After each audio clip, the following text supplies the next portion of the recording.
ঈদের ছুটিতে বন্ধুদের সাথে নৌকায় ভেসে পায়ের নিচে নদীর ঠান্ডা পানি, এই অনুভূতি উফ, কোটি টাকা দিয়েও এই শান্তি পাওয়া যাবে না।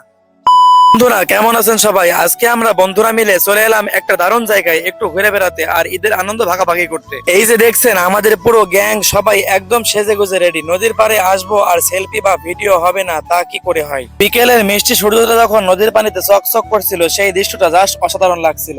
আমরা একটা নৌকা ভাড়া করে নদীর বুকে ভেসে পড়লাম। নৌকার কিনারায় বসে পায়ের নিচে নদীর ঠান্ডা পানিতে ছোঁয়া এই উফ অনুভূতির কোনো তুলনায় হয় না। চারিপাশের বাতাস আর দূর থেকে দেখা যাওয়া ওই ব্রিজটা পরিবেশটাকে আরো সুন্দর করে তুলেছিল। নদীতে নৌকা ছোট ছোট ঢেউ, আমাদের হাসি ঠাট্টায় সময়টা কিভাবে কেটে গেল টেরই পাইনি। নদীর ভ্রমণ শেষ করে আমরা চলে এলাম একটা পার্কের মেলায়। চারিপাশের মানুষ আর নাগরদোলার এই রঙিন আয়োজন দেখে মনে হচ্ছিল আনন্দের কোনো কমতি নেই। এই গরমে ঘোরাঘুরির মাঝে একটু ঠান্ডা মজা না হলে কি চলে? বন্ধুদের সাথে আড্ডা আর সাথে এক চুমুক, পুরো দিনটাই জমে ক্ষীর। ঘোরাঘুরি শেষ করে এবার আমাদের বাড়ি ফেরার পালা। আজকের দিনটা বন্ধুদের সাথে দারুণ কেটেছে। ভিডিওটি ভালো লাগলে লাইক এবং শেয়ার করতে ভুলবেন না কিন্তু। দেখা হচ্ছে পরবর্তী ভিডিওতে। আল্লাহ হাফেজ।